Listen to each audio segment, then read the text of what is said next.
হারাম সম্পর্ক এবং হারাম সম্পদে কোনো শান্তি নেই। মানে হারাম যে শব্দটার মধ্যে থাকবো এটার মধ্যে কিছুই শান্তি নেই।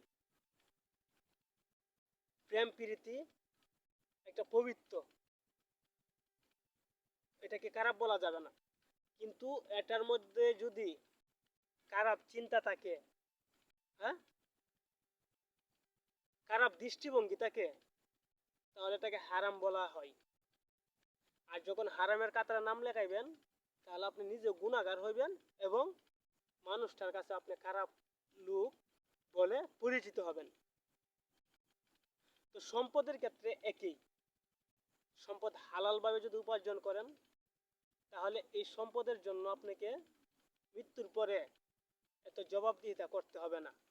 যতটুকু জবাবদিহিতা করতে হবে আপনি হারাম সম্পদ উপার্জন করার সময়। তো এই জন্যই হারাম সম্পদ, হারাম সম্পর্ক এগুলো থেকে বিরত থাকেন, তাহলে দেখবেন সব কিছু ভালো লাগবে। সব কিছু বৈধ করেন। বৈধ মানে শান্তি। তো এইটুকুই। আমার এরকম গ্রামীণ ভিডিও পেতে চ্যানেলটা সাবস্ক্রাইব করেন, সৈয়দ রাসেল আহমেদ ইউটিউব চ্যানেল, এবং ফেসবুক পেজটা ফলো করেন, তাহলে আরও নতুন নতুন ভিডিও দেখতে পারবেন। আল্লাহ হাফেজ।